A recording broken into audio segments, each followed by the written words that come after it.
అంటే అరుణ గారు ఇక్కడ ఇది బాధాకరమైన సందర్భం. మిమ్మల్ని ఒక మహిళగా ఒక నిస్సహాయ స్థితిలో ఒక ఇబ్బందుల్లో ఉన్న మహిళని ఈ ప్రశ్న అడగకూడదు. కానీ జనాల దృష్టిలో మిమ్మల్ని చాలా దారుణంగా క్రియేట్ చేసింది సొసైటీ, కొంత మీడియా మిమ్మల్ని ఈరోజు సొసైటీ ముందు ఒక దోషిగా నించోబెట్టి మీ క్యారెక్టర్ని అసాసినేషన్ కూడా చేసింది ఒక విధంగా చెప్పాలి ఏంటి. అందులో భాగం ఏంటంటే మీ భర్త ఎలా చనిపోయారో నాకు తెలియదు, బట్ మీ భర్త చనిపోవటం వెనక కూడా మీ పాత్ర ఉందన్నట్టుగా ఒక ఆర్టికల్ రాశారు. అది చూసి మాకు కూడా నిజంగా బాధ అనిపించింది, ఇలా ఉంటుందా అని. నా భర్త ఎలా చనిపోయాడనే దాని మీద సమర్థవంతంగా కేసు కట్టి అప్పట్లో ఇన్వెస్టిగేషన్ చేసింది శ్రీనివాస్ గౌడ్ అనే ఒక ఎస్ఐ గారండి. ఇప్పుడు ఆయన సిఐగా 6th టౌన్ లో ఉన్నాడండి. ఆయన ఇంటర్వ్యూ తీసుకోండి మీరు, ఛానల్స్ వాళ్ళందరూ కూడా, ఆయన చెప్తాడు దానిలో.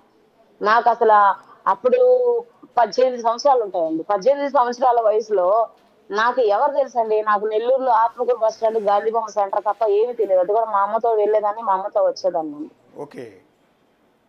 ఆ వయసులో నేను అంత కుట్ర. ఇంకోటి ఏంటంటే మేము చిన్నప్పటి నుంచి ప్రేమించి పెళ్లి చేసుకున్నామండి.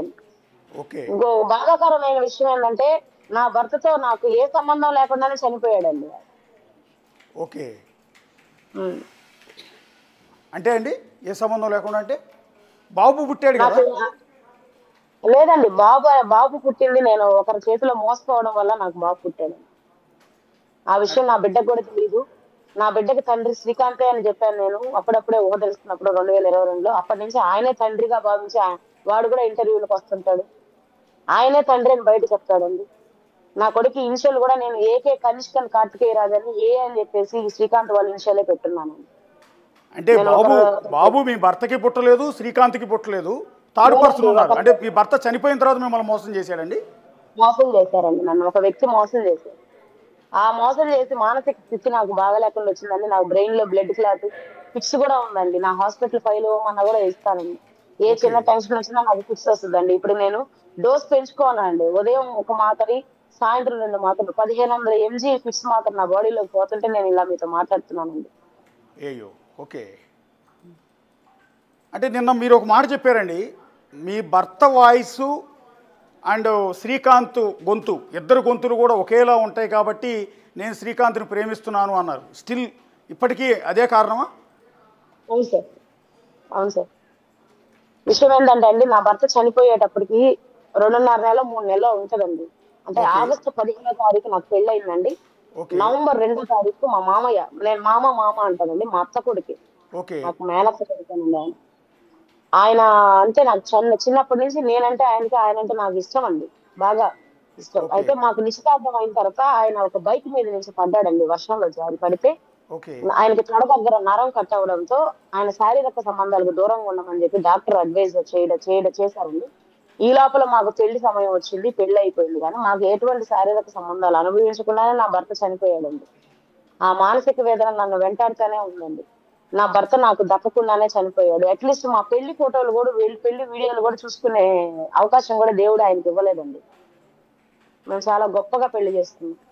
అంటే అంతలా ఇష్టపడిన వ్యక్తిని చనిపోయిన వెంటనే మళ్ళీ మీరు ఇంకొక వ్యక్తితో కమిట్ అయ్యారు కదా? అంటే ఇది actually me personal issue, but జనానికి క్లారిటీ కోసం అడుగుతున్నాను నేను. జనాల క్లారిటీకి నేనే ఇస్తానండి, ఎందుకంటే రకరకాలుగా నన్ను తప్పుగా వాళ్ళు అనుకోకూడదు.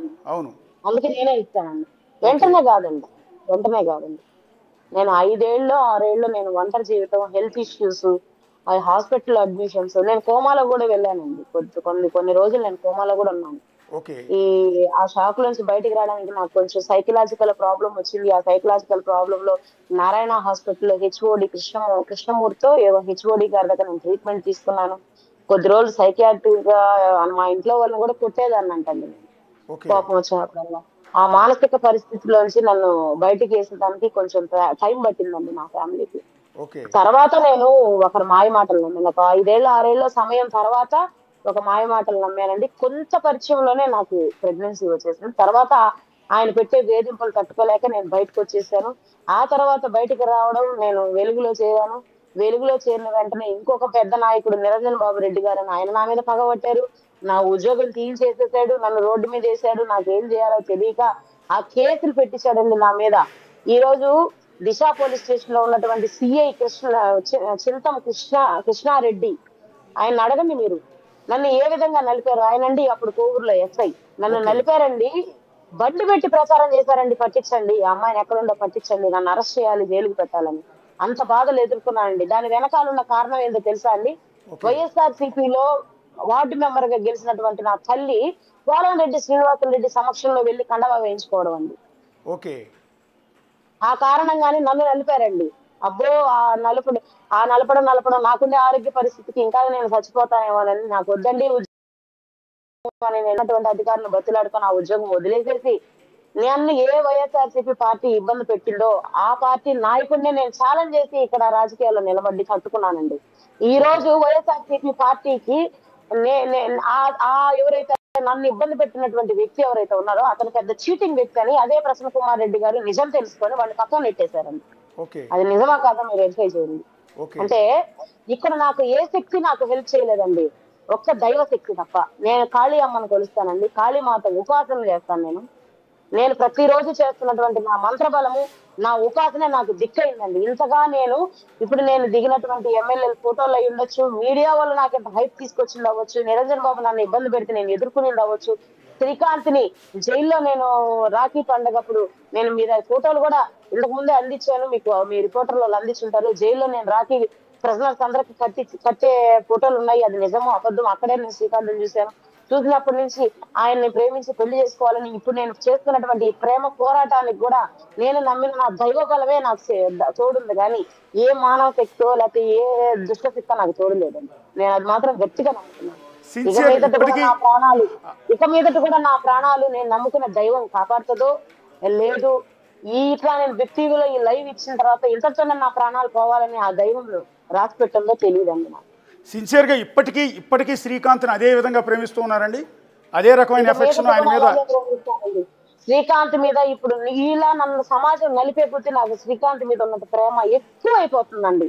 ఆయన్ని నేను దక్కించుకుంటాను, ఆయనతో నేను జీవితం కొనసాగిస్తానన్న నమ్మకం నాకు ఎక్కువ ఉందండి. వీళ్ళు నన్ను చంపైపోతే తప్ప నేను పోరాటం చేసైనా సరే శ్రీకాంత్ తెచ్చుకోండి. సీఎం గారు కాళ్ళు పట్టుకుంటానండి పోయి, నన్ను ఇట్లా అయ్యా నేను మీకు సమావేశం పెట్టేంత వరకు వెయిట్ చేద్దామని నేను ఉన్నానండి, మీకు ఇంత మేలు చేశాడు ఆయన, ఇంటెలిజెన్స్ రిపోర్ట్ తెప్పించుకోండి, ఆయన ఎవరి కోసం కష్టపడ్డాడు గొడ్డులాగా, ఆయనకి మెర్సీ పెట్టండి అని వాళ్ళ తల్లిదండ్రులు తీసుకెళ్ళి సీఎం కాళ్ళ మీద పడతానండి.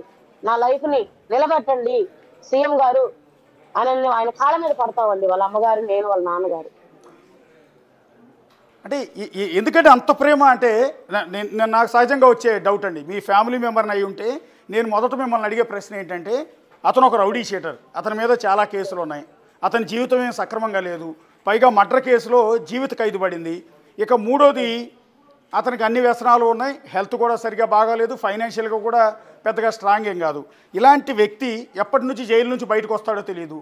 అతన్ని అంతగా ప్రేమించి అతను పెళ్లి చేసుకుని ఏం సుఖపడతారు మీరు? ఆల్రెడీ ఒక భర్త చనిపోయారు, ఇంకొకరి చేతిలో మోసపోయారు, మీ జీవితంలోకి ఎంటర్ అయిన మూడో వ్యక్తి అతనితో ఏం సుఖపడదామని ఇంకా అతనితో పెళ్లి చేసుకోవాలనుకుంటున్నారు, అతన్ని ఇంకా ప్రేమిస్తున్నారు.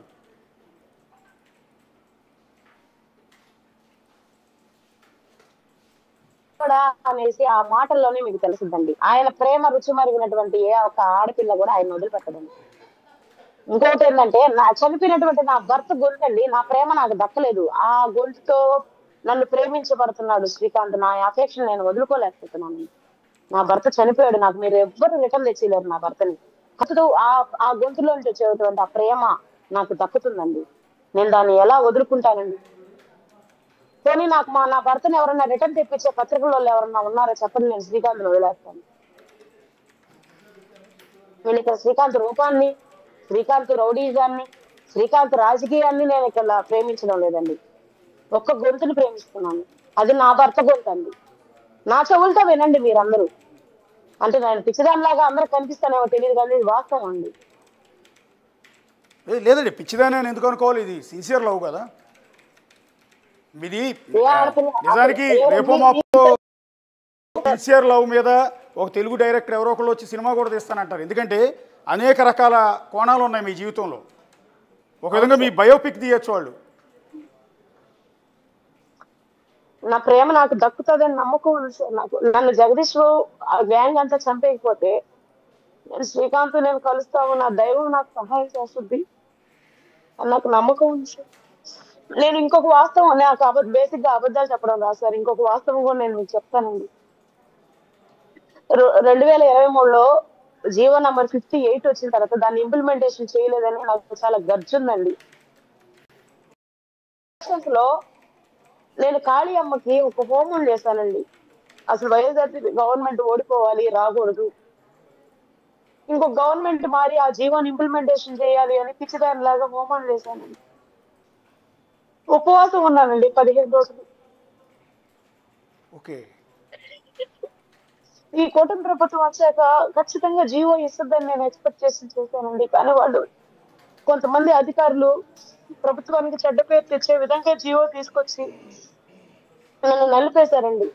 నేను దాన్ని మీలాంటి ఒక పెద్ద మనిషి దగ్గరికి పోయి, అయ్యా నా జీవితాన్ని నిలబెట్టండి, ఆ జీవో ఎట చేయాలో నాకు సలహా ఇవ్వండి అంటే ఆ పెద్ద మనిషి స్పందించి ఒక కూతురులాగా నన్ను భావించి దాని మీద పిల్లు వేశారండి హైకోర్టులో.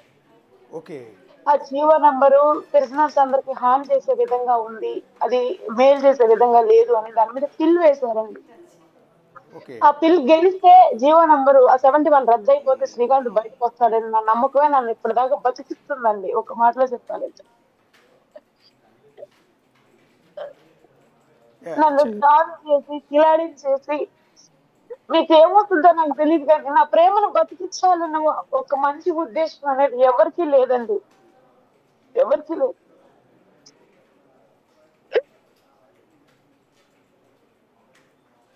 నిజంగా చాలా బాధాకరం మిమ్మల్ని చూస్తుంటే.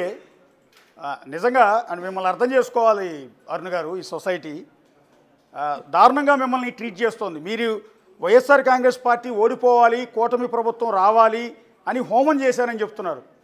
సో అలాంటి పార్టీ, తెలుగుదేశం పార్టీ కార్యకర్తలే ఇవాళ మీ మీద సోషల్ మీడియాలో దుష్ప్రచారం చేస్తున్నారు. మీరు అది గమనించారా? మిమ్మల్ని మీ మీద మీమ్స్ చేసేవాళ్ళు, మీ మీద ట్రోల్స్ చేసేవాళ్ళు, మిమ్మల్ని వెటకారంగా వ్యంగ్యంగా మిమ్మల్ని ఒక వ్యాంపు కింద, మిమ్మల్ని ఒక తప్పుడు పనులు చేసి ఆడదాని కింద చిత్రీకరిస్తూ పోస్టులు పెడుతున్న వాళ్ళలో మెజారిటీ తెలుగుదేశం పార్టీ కార్యకర్తలు మీరు గమనించారా? మీరు ఏ పార్టీ కోసం అయితే పనిచేశారో, ఏ పార్టీ కోసం అయితే హోమం చేశారో. అవునండి, అందరూ వాళ్ళే, ఎక్కువ వాళ్ళే చేస్తున్నారు. అంటే వైసీపీ వాళ్ళేమో ఈమె టీడీపీ లవర్ లేడీ అటండి, ఫేస్బుక్ ఓపెన్ చేస్తే గుండె పగిలిపోతుంది. వైసీపీ వాళ్ళు అంటున్నారు వైసీపీ లవర్ లేడీ అని, టీడీపీ వాళ్ళు అంటున్నారండి. అసలు నేను ఎవరికి లవర్నండి? శ్రీకాంత్ ఒక్కడే అనే లవర్ పోస్టులు పెట్టట్లేదు. అంటే